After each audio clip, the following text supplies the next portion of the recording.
Hey girl, hey, my name is Grace and welcome to Finally 50. This episode is for my younger ladies.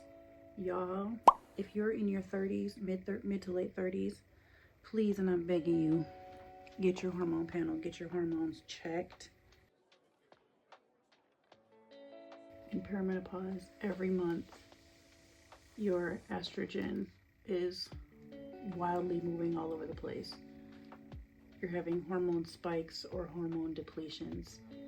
Either way is not good for your mental health, and it's really not good for any other pre-existing mental conditions you might have, which includes, but is not limited to, PMDD, premenstrual dysphoric disorder, ADHD, complex PTSD, OCD. You get the point. Any other pre-existing condition you have is going to get worse. For me, before I was in perimenopause, I had PMDD, horrible. I also had complex PTSD and ADHD. And it all got so much worse. I had no idea about any of those things at all. I had no idea that any of that could get worse. Not like that. See the difference? This is the Timu. Not the Timu, the Timo. Actually, I don't know how this thing is pronounced. I think it's called Timo. Maybe it's called Timo. I'm just telling y'all because these are things I wish I knew before I had hit perimenopause. I probably was in perimenopause since I was probably like 39 or 40. It may have even been bothering me so much before that I just didn't realize it. And I think this is the case for a lot of women because we're in that stage of life where we might be starting perimenopause, which can be as early as 35. We're also going through so many other things, like typically divorce and losing our parents and having young children, which was the case for me. I went through a divorce around, like, you know, the process and all that, around that late 30s time. And then I got remarried and had another baby, which, you know, I just thought I'm having postpartum depression really bad. Maybe I did have postpartum depression really bad, but it also could have very well just been I was starting perimenopause and my hormones were going completely wonky, in addition to having a baby at 40 years old. And I was also being abused really bad at the time, so I don't know what it was. All I know is everything started falling apart mentally. But I think if I had got checked for perimenopause earlier and the research had been more prevalent about HRT, I might have started that earlier.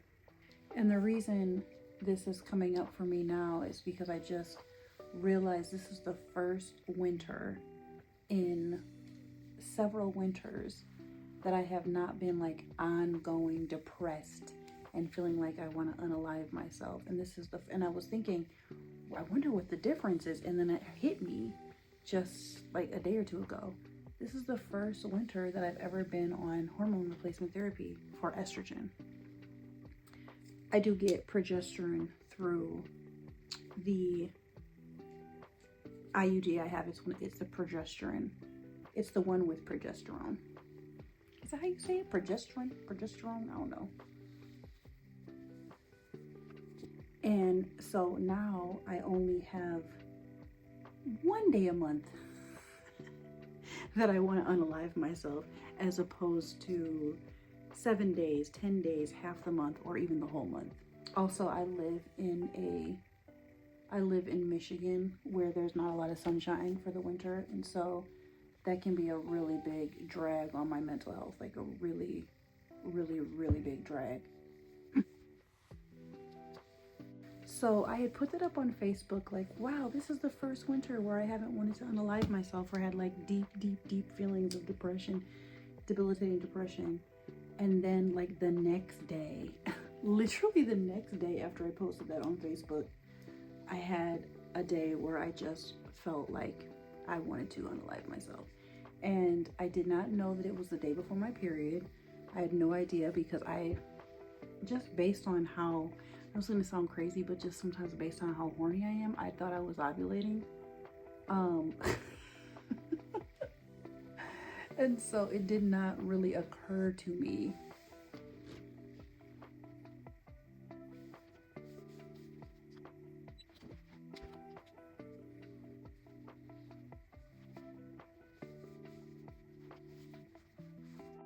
And then when I woke up the next morning, I realized that I was starting my period, which was this morning. And it just kind of underscored to me how precarious this journey has been for me with mental health, perimenopause, getting treated.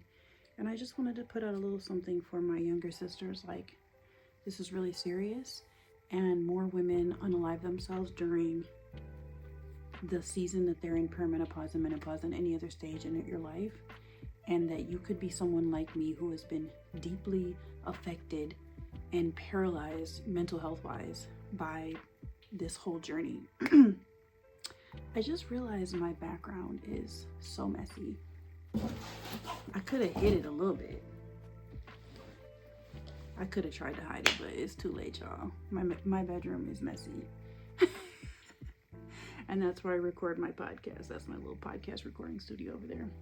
I just want to help if there's any other woman who is going through this and is just really confused by your moods, whether that's anger or whatever.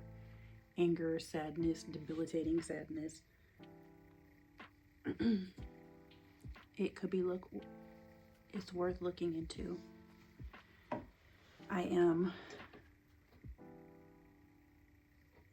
Why did I do that? Y'all see what I just did?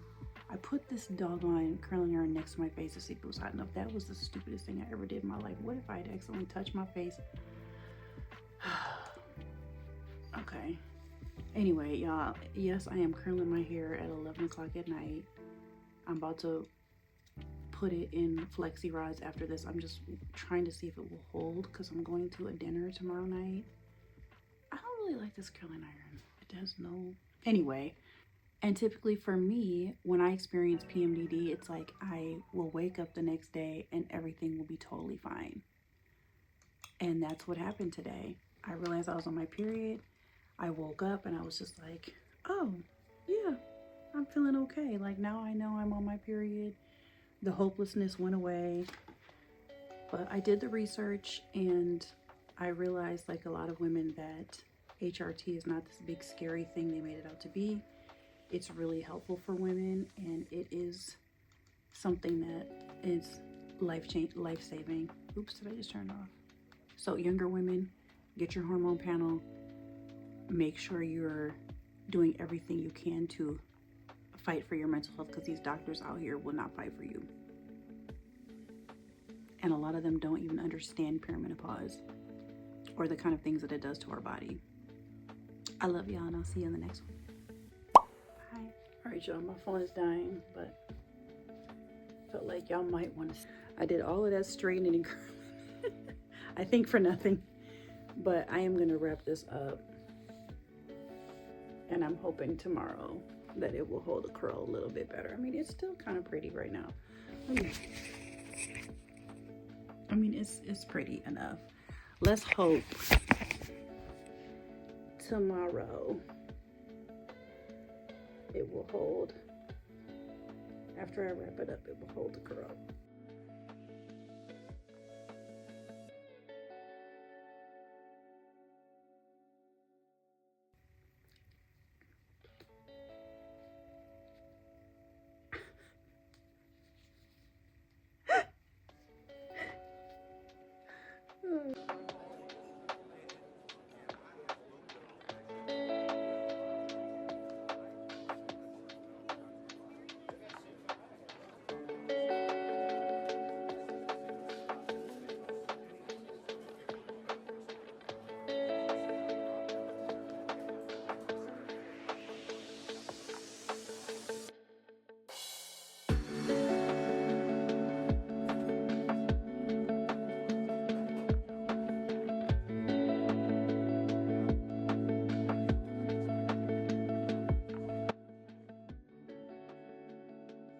This might be too curly. but we'll see. We shall see.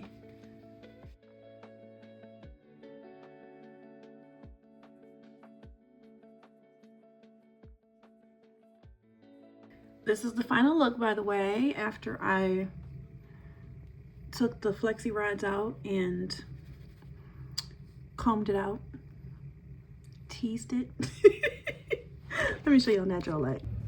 It's really dark in here today for some reason, but it's cute.